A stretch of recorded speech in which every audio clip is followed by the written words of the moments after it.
안녕하세요. 이제 결혼 3년 차를 맞는 맞벌이 부부입니다.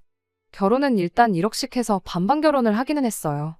하지만 저는 오롯이 제가 모은 돈을 가지고 왔고 남편은 모아놓은 돈이 따로 없었다 보니 시댁에서 그 돈 전부를 해줬기에 엄밀히 따지자면 반반 결혼을 했다고 보기에 약간 애매한 부분도 있습니다. 여태까지는 이 사실이 저희 결혼 생활에 있어서 제 발목을 잡게 만드는 일이 될 거라고는 생각도 못했어요. 남편이 돈을 모아놓지 못한 이유는 취직이 다른 사람들에 비해 늦은 편이기에 그렇습니다. 그리고 제가 사회생활을 남들보다 조금 빨리 시작했다는 이유도 한몫하겠고요. 영화 보는 것 말고는 딱히 취미라고 부를 만한 것도 없던 저였다 보니 돈 모으는 것도 딱히 없었어요. 남편이 취직을 늦게 한 데에도 이유가 있습니다. 처음 연애를 시작했을 때만 해도 저희 둘 다 직장인이었어요. 연애 시작하고 1년 뒤에 남편이 제대로 사람 대우해주는 그런 회사에서 일을 하고 싶다며 다니고 있던 회사를 그만두게 되면서 공백기가 생기게 되었거든요. 남편이 다니고 있던 첫 직장이 문제가 아주 많은 회사였어요. 직원 수도 40명이 넘는 규모가 조금 있는 회사였는데도 불구하고 정말 제대로 된 사람 대접을 해주는 곳이 아니었거든요. 남편이 정식으로 이력서를 내서 취직을 한 건 아니었어요. 원래는 대학교 졸업반 시절에 단기로 아르바이트해서 취직하는 동안 생활비 좀 마련해보겠다고 들어간 회사였는데 어떻게 기회가 되어서 졸업하고도 계속 출근하게 되었던 거죠. 남편 말로는 같이 일하는 직원들하고 합이 잘 맞고 일도 성향에 맞는 데다가 어느 정도 미래도 보이는 곳이라고 생각했었대요. 거기에 사장까지 나서서 이런 식으로는 원래 채용을 잘 안 한다면서 이렇게 열심히 일하는 인재를 놓치면 회사 손해라고 취직하지 말고 여기서 그냥 일을 하라고 설득까지 해왔다는 겁니다. 그렇게 3년간 거기서 직장 생활을 하고 있었고 그때 저랑 연애도 시작했던 겁니다. 시간이 지나면서 남편도 짬이 좀 생겼으니 신입 직원이 들어오면서 사수 역할을 하게 되었대요. 처음 남편 밑으로 생긴 부하 직원이다 보니 인생 이야기도 해주고 술도 사주면서 가깝게 지냈다고 합니다. 그러다 같이 술 한잔하면서 회사 이야기가 나왔는데 그때 충격적인 사실을 알게 되었던 거죠. 실은 남편이 정말 말도 안 되는 박봉으로 일을 하고 있었다는 사실을 말이에요. 아르바이트한 기간까지 포함하면 3년을 훨씬 넘긴 경력직이었음에도 불구하고 이제 막 들어온 신입 직원이 받는 월급보다도 못한 돈을 받고 일을 하고 있었다는 사실을 알게 되었던 겁니다. 남편이 처음 시작을 아르바이트생으로 했다 보니 그때 당시에 거의 최저시급을 받고 일을 하고 있었는데 사장이 아르바이트생인데도 불구하고 직원만큼 일을 하는 남편을 아주 호구로 봤던 거였죠. 아르바이트 할 때도 저렇게 일을 열심히 하는데 뭐하러 돈을 더 주냐 뭐 그런 생각이었나 보죠. 남편이 아르바이트에서 직원이 되면서 월급을 많이 올려주긴 했는데 많이 올려줬다고 해도 회사에서 뽑는 신입 직원이 받는 돈보다 훨씬 못한 돈을 주기로 했던 거예요. 남편 잘못이 아예 없는 건 아니죠. 남편도 좀 더 알아보고 그랬어야 했는데 그때야 아무 경험 없는 사회초년생 시절이고 주변에서도 그런 내용에 대해 알려주는 사람 하나 없었다 보니 학교 끝나고 와서 일하면서 매달 6, 70만 원 받던 월급이 220만 원이 돼버리니 남편은 엄청 많이 올려줬던 걸로 생각했던 겁니다. 해마다 연봉도 5%씩 올려줬다는데 원래 받는 돈이 적은데 올라봐야 얼마나 오른 거겠어요. 아무것도 모르고 3년 동안 뼈 빠지게 일했는데 배신감에 아주 치가 떨렸다고 하네요. 그런데도 아쉬운 소리, 싫은 소리 하나 못하는 남편 성격 때문에 그 사실을 알고도 계속 출근을 했었던 거예요. 남편한테 이 사실을 알려준 신입 직원은 남편 월급 이야기를 듣고 뭐 이딴 회사가 다 있냐며 그날로 바로 그만뒀다고 하는데 남편한테는 그런 결단을 내릴 과감함마저 없었던 거였습니다. 그런 남편이 회사를 그만두게 된 건 순전히 저 때문이었어요. 남편이 한 번은 술에 엄청 취해서 속상하다며 저한테 전화를 해왔고 회사에서 박봉으로 아주 뽕을 뽑히고 있었다는 사실을 그때 처음 저에게 말해줬어요. 저도 이야기 듣기만 해도 피가 거꾸로 솟는 기분이었는데 당사자인 남편은 오죽했겠나요. 당장 안 그만두고 뭐하고 있는 거냐고 그때 제가 남편한테 회사에 당장 사표 집어던지고 사무실도 뒤집어 놓고 오라고 조언을 해줬죠. 남편은 처음에는 조금 꺼려했어요. 당장 벌이가 사라지는 거나 마찬가지였으니 앞으로 뭐 해먹고 살지 고민을 하더라고요. 아직 30도 안 됐는데 벌써부터 그런 걱정을 하냐고 새 직장 찾을 때까지 백수라고 해서 내가 헤어지자고 안 할 테니 당장 내일 회사부터 그만두라고 한마디 했어요. 제 말에 힘을 얻은 남편은 바로 다음날 회사에 사표를 내던지고 왔죠. 그제서야 거기 사장도 월급을 올려줄 테니 그냥 회사에 남아달라고 남편을 붙잡았다네요. 그동안 헐값에 부려먹은 돈을 다 쳐줘도 모자랄 판에 그 상황에서도 돈을 좀 아껴보겠다고 그 신입 직원이 받는 월급보다 5만 원을 더 주겠다고 나왔대요.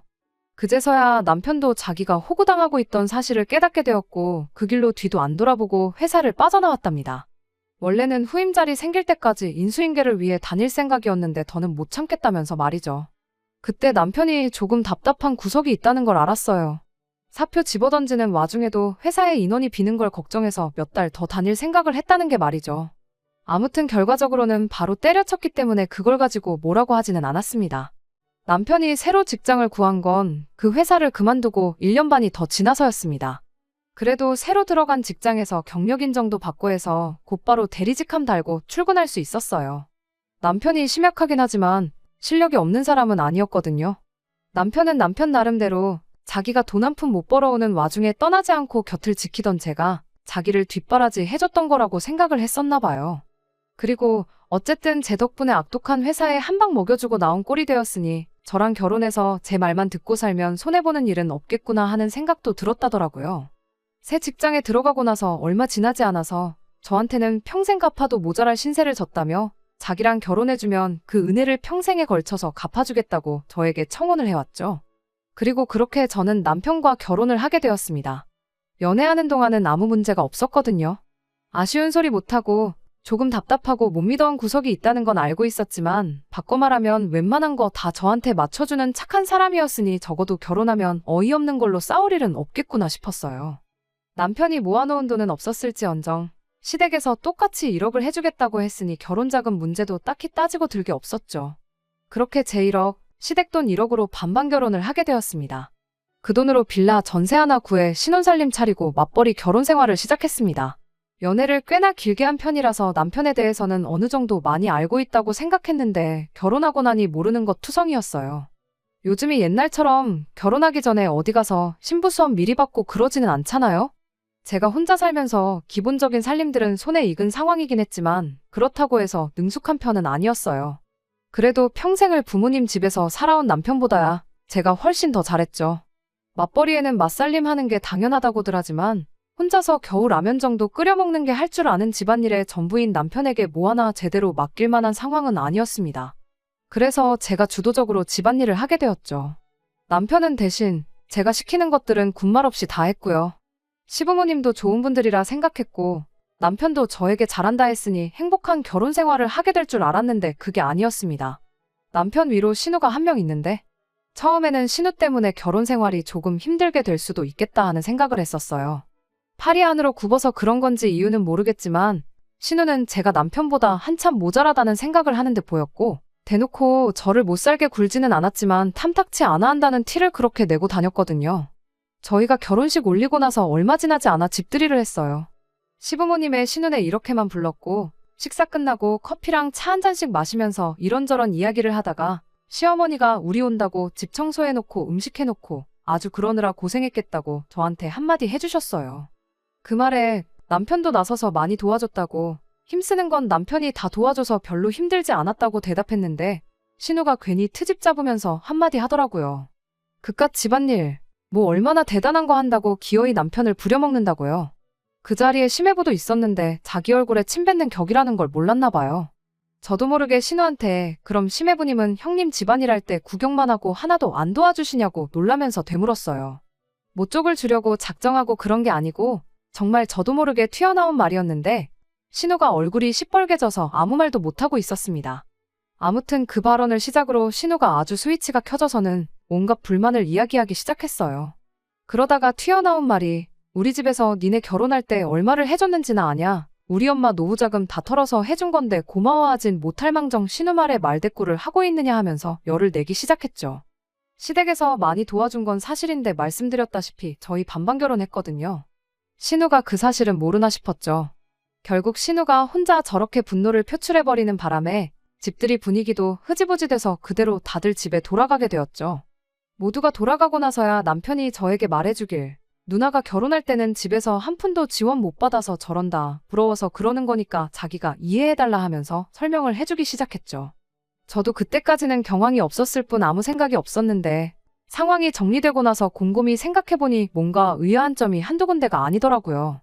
일단 결혼지원금 받을 때 그게 시부모님 노후자금이라는 이야기는 그때 당시 아무도 저한테 이야기해준 적 없는 모르는 사실이었어요. 시부모님이 결혼을 일찍 하셔서 아직도 나이가 많은 편이 아니세요. 저희 결혼했을 때만 해도 아버님이 60대 초반이고 어머님이 50대 후반이셨죠.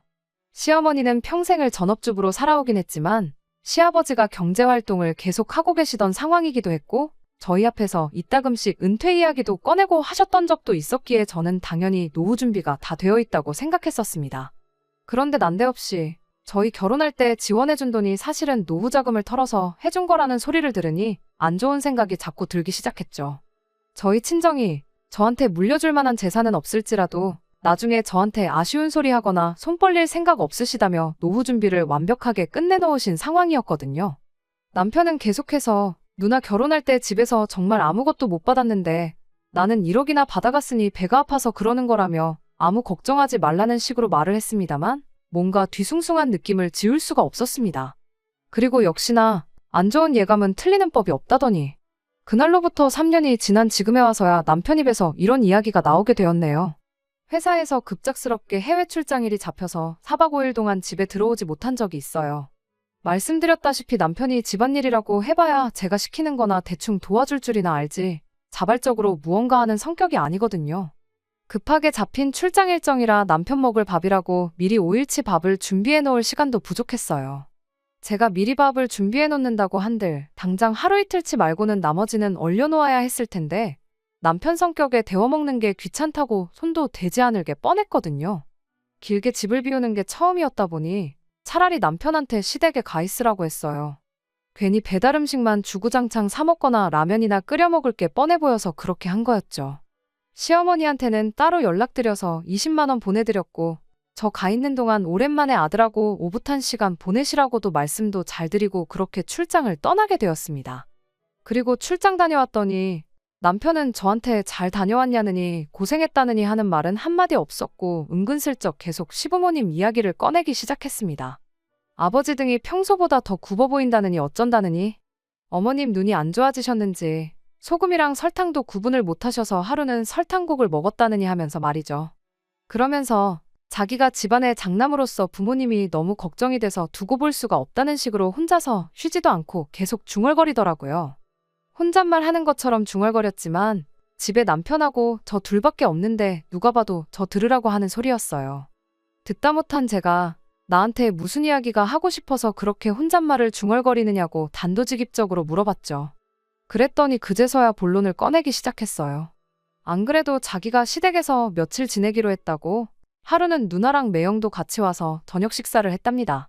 그리고 그때 신우가 이제 부모님도 연세가 연세인데 언제부터 모시는 게 좋을런지 그런 이야기를 꺼냈다고 하더라고요. 시아버지가 은퇴를 앞두고 계시긴 했지만 두 분 다 아직 정정하셨거든요. 물론 노후 준비가 완벽하게 되어 있다면야 그때 은퇴해서 편하게 노후 즐기는 것만큼 좋은 게 또 없겠다만 그건 상황에 따라 다른 거잖아요. 심지어 저희 친정부모님도 노후 준비 완벽하게 끝내놓은 상황이었지만 아직도 사람 일 어떻게 될지 모른다며 두 분 다 아직도 경제활동을 하고 계세요. 평생 사무실에서 펜만 굴리시던 친정아버지도 정년퇴직 후에 놀고만 있을 수 없다며 아는 분 가게 나가서 청소도 도와주고 굳은 일 마다하지 않고 그러면서 생활비를 벌고 계시거든요. 예전이야 환갑이었지. 요즘 100세 시대라는데 아직 두 분 다 정정하시고 일할 거리 찾는다면 얼마든지 찾을 수 있을 텐데 왜 벌써부터 합가 이야기를 꺼내느냐고 남편한테 대놓고 물어봤어요. 그랬더니 남편이 저보고 왜 이렇게 공감 능력이 떨어지냐며 혼자 열을 내더라고요. 아직 합가하자고 말을 꺼낸 것도 아닌데 뭐 그렇게 예민하게 구냐며 눈치를 주기 시작했습니다. 그러면서 저한테 한다는 소리가 시부모님이 우리 집에서 같이 살게 되면 그만큼 이득 보는 게 많은 거 모르냐고 따지더라고요. 이득은 무슨 이득이냐고 했더니 어머님이 같이 살게 되면 나중에 우리 아이 태어나면 애도 대신 봐주실 거 아니겠냐고 그것만 해도 제 월급에 애 봐주는 사람 구하는 것까지 생각하면 달에 500만 원은 이득을 보는 거랍니다. 그것뿐이겠냐며 어머님이 살림도 대신 다 해주실 거 아니겠냐며 그것도 한번 계산을 해보라는 거예요. 하루에 하는 집안일을 2시간씩만 잡아도 우리 시급으로 계산하면 그것도 달에 200만 원은 좋게 될 거라면서 말이죠. 그리고 어차피 내가 집안의 유일한 아들이니 나중에 가면 부모님 모시고 살게 될 게 당연한 건데 당장 내일부터 모시나 나중에 가서 모시나 달라질 게 뭐가 있냐고 하더군요. 마치 저한테 선택권이라고는 없다는 듯이 딱 잘라서 말을 하더라고요. 평소에 언변이 그렇게 좋은 사람이 아닌데 입에 모터가 달린 것 마냥 따다다 쏘아대는 걸 보니 누가 보면 미리 연습이라도 한 줄 알겠다 싶더라고요. 그래서 남편한테 나는 시부모님 모시고 살 생각은 추호도 없다 말하고 남편이 주장하는 합가를 해야 하는 이유에 대해서 하나씩 조목조목 반박해줬습니다. 당신 말 맞다나 시어머니가 살림해주고 나중에 아이 태어나고 애 봐주시고 그러는 거 생각해보면 분명히 도움이 되는 건 맞는 말이다만 앞뒤가 맞지 않는 거 아니냐고요. 시부모님 모시고 살고 싶다는 이유가 여태껏 고생하신 부모님 이제 좀 편하게 해드리고 싶어서 그런 거 아니냐고요. 그런데 집안일 전체를 어머님한테 떠맡기는 것도 모자라 황혼육아까지 시키려는 거냐고요. 굳이 모시고 살지 않아도 어머님은 어머님대로 지금 시댁에서 집안일 혼자서 하고 계시는 거 아니냐고. 그런데 육아까지 떠넘겨버리면 어머님은 오히려 2배로 더 힘들어지는 거 아니냐고 물었죠. 역시나 남편은 그 부분은 생각을 못한 건지 쩔쩔매면서 횡설수설 하더라고요. 그러면 퇴근하고 와서 우리가 하면 되는 거 아니냐는 어이없는 대답을 하더라고요. 그럼 애초에 당신이 주장하는 시부모님 모시고 살았을 때 우리한테 이로운 경제적 이득이 하나도 없는 거 아니냐고 되물었죠. 어떻게 대답해야 할지 몰라 얼굴이 시뻘개져서 있는 남편한테 그리고 아들이라서 부모님 모시고 사는 게 당연하다고 했는데 그거야 당신한테나 당연한 거지. 나한테는 당연한 게 아니지 않냐. 결혼 전부터 서로 합의가 된 것도 아니고 이제 와서 왜 갑자기 부모님을 모시자는 건지 도무지 이해할 수가 없다고 했어요. 제 말에 남편은 아무 대답도 못하다가 부모님이 노후 자금이 없는데 그럼 2분은 어떡하라는 거냐 따지고 들더라고요. 그제서야 왜 합가 이야기를 난데없이 꺼냈는지 이유를 알게 되었죠. 그런 이유 때문에 시부모님을 모시고 살아야 되는 거라면 나는 더더욱이 그렇게 하지 않겠다고 대답했습니다. 할 말이 없어진 남편은 화를 내면서 그럼 나랑 결혼은 왜 했냐고 성질을 부리네요. 언제부터 이렇게 자기 주장 내세우며 고집 부리는 사람이었는지 연애 3년에 결혼 3년 가장 가까이서 지켜봐왔던 그 사람이 맞나 싶어요.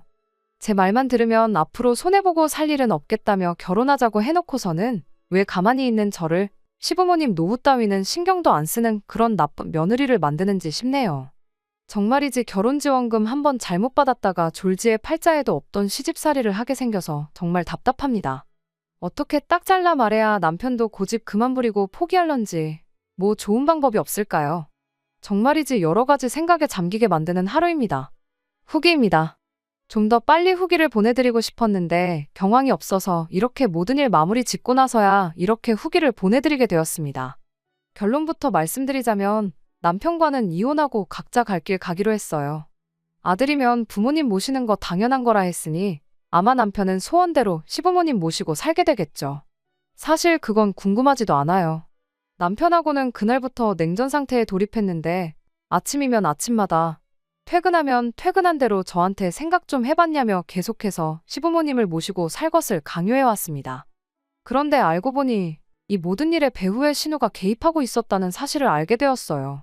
하기야 싫은 소리도 한마디 제대로 못하던 사람이 자기 고집 부리고 저러는 데는 다 이유가 있을 거라고 생각했어요.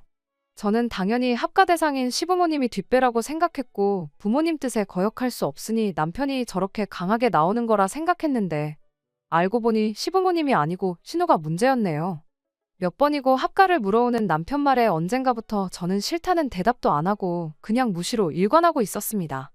남편도 더 이상 자기 능력으로는 제 마음을 돌려낼 수 없다고 생각했는지 하루는 퇴근길에 신우를 데리고 저희 집으로 찾아왔어요. 남편 입에서 나온 게 다 신우 머리에서 나온 이야기였을 테니 신우라고 뭐 별게 있었겠나요. 드라마 재방송하듯이 남편이 했던 말 그대로 이야기를 꺼내더군요. 시부모님 노후 자금으로 결혼했으면 당연히 모시고 살아야 하는 거 몰랐냐고요. 이 상황에 손이 신우라고 해서 예의 차리고 그럴 생각도 없어서 저도 말하는 것마다 따박따박 제 할 말을 다 했습니다. 반반 결혼했는데 그 돈이 시부모님 노후 자금이건 빚을 내서 해준 거건 무슨 상관이냐고요. 막말로 사실 내가 결혼할 때 가지고 온 돈도 내 돈이 아니고 친정부모님 노후 자금이었다고 우기면 어떻게 할 거냐고 따져물었죠. 그러면 저도 친정부모님 노후 자금으로 결혼한 게 되는 거니 당장 내일부터 친정부모님도 이 집으로 모셔오면 되는 거냐고요. 신우는 말로는 안 되겠으니 억지를 부리더라고요. 출가회인 이야기를 꺼내면서 친정보다 시댁이 먼저라는 소리를 꺼내더군요. 자기도 따지고 보면 며느리면서 출가회인 이야기가 하고 싶나 싶더라니까요.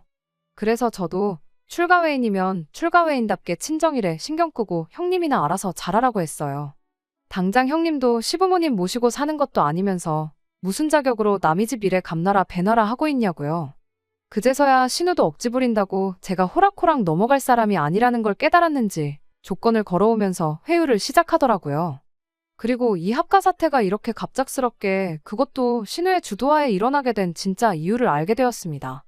시부모님이 살고 계신 빌라가 요즘 시세로 2억 정도 한다고 하더라고요. 그리고 자기는 저희 결혼할 때 남편이 지원받은 만큼 꼭 받아야 적성이 풀리겠답니다. 그러면서 조건을 제시하길 시부모님 집을 팔아서 그 돈을 정확하게 반반씩 나누자고 하더라고요. 그러면 저도 1억이 생기는 거니 손해는 아니라면서요. 하지만 여기에는 큰 함정이 있었죠. 속이 뻔히 보여서 함정이라고 할 것도 없어요. 시부모님 집을 팔면 시부모님은 어디 가서 사느냐 따져 물으니 당연히 니네가 모시고 살아야지 이러고 있더라고요. 고작 1억 받자고 제가 앞으로 못해도 30년 평생을 시부모님 모시고 살겠다고 하겠냐 물으니 저보고 피도 눈물도 없는 년이라며 그럼 우리 엄마 아빠 길바닥에 노숙이라도 하라는 거냐며 욕짓거리를 쏟아붓더라고요. 그렇게 부모님 노후 자금 걱정하는 딸이 정작 뒤에서 하는 짓이라곤 멀쩡히 잘 살고 있는 집 팔아 그 돈 꿀꺽하고 동생한테 오갈곳없는 부모님을 떠넘기는 거냐고 피도 눈물도 없는 게 대체 누구냐고 되받아쳐줬네요. 자기도 말문이 막혔는지 혼자 부들부들대면서 악을 쓰다가 그럼 부모님 노후 자금이나 뱉어내라고 엄포를 놓길래 반반 결혼한다고 받은 돈을 내가 왜 뱉어내야 되냐고 그렇게 효녀 노릇이 하고 싶으면 여기서 이럴 게 아니고 시부모님 모시고 외식이나 다녀오라 한마디 해주고 저는 방으로 들어가 버렸습니다. 아예 상대를 안 해주니 신우 혼자 길길이 날뛰다가 결국 포기하고 돌아가더라고요. 그 와중에도 차비 쓰기가 싫었는지 남편 보고 태워다 달라더군요. 남편은 거기서 속도 없이 신우를 집까지 데려다주고 왔습니다. 이걸로 끝났더라면 이혼까지는 안 했을 텐데 차 안에서 신우한테 무슨 소리를 듣고 온 건지 집에 돌아온 남편이 다짜고짜 오냐오냐 해줬더니 시댁 무서운 줄 모르고 가장인 나도 우습게 보는 거냐며 2차전을 시작하는 겁니다. 이쯤 되니까 돌이킬 수 없는 데까지 왔구나 하는 생각이 들었습니다. 남편을 설득해 놓으면 신우가 와서 저러고 신우의 말을 무시하면 남편이 와서 저러는데 모르긴 몰라도 이게 앞으로 펼쳐질 제 결혼 생활이라는 게 안 봐도 뻔하더라고요. 이미 저는 시부모님 사정이 어떻게 되었든 간에 길바닥에 내몰면 내몰았지 모시고 살 생각은 추호도 없는 그런 사람이 되어 있는데 여기서 제가 뭘 더 어떻게 해야 하나 싶어서 그 자리에서 포기해버렸어요. 남편한테 원하는 대로 신우한테 결혼할 때 받은 돈도 돌려주고 시부모님도 모시고 살라고 한마디 해줬죠. 분위기 파악을 못하는 건지 남편은 제가 이제서야 자기 말을 듣는 건 줄 알고 입이 귀에 걸려서 웃더라고요. 언제쯤 오시라고 하면 되겠냐, 방은 어떤 방을 정리하면 되겠냐 혼자 들떠서 신이 나 있더라고요. 아무 때고 당신 원할 때 하면 되고 안방을 들여도 되니 알아서 하라고 했습니다. 그리고 저는 방에 들어가서 제 짐을 꺼내기 시작했죠. 남편은 내일 당장 모시는 거 아니니 천천히 하라고 아직도 착각을 하고 있더라고요. 그 길로 남편한테 나는 일단 친정에 가 있을 테니 서류 준비되는 대로 만나서 재산 분할은 어떻게 할 건지 정확하게 정산 한번 해보자고 했습니다. 반반 결혼했고 똑같이 맞벌이 했으니까 정확하게 절반 나눌 거고 정확한 정산은 나중에 날 잡아서 한 번에 하자고 말했습니다. 그제서야 제가 무슨 말을 한 건지 눈치를 챈 남편이 그게 무슨 소리냐며 얼굴이 죽상이 되더라고요. 나는 시부모님 모시고 살 생각이 없고 그렇다고 당장 당신 누나가 되었든 당신 부모님이 되었던 간에 내 피 같은 돈 1억을 넘겨줄 생각도 없으니 내가 빠져주는 거라고요.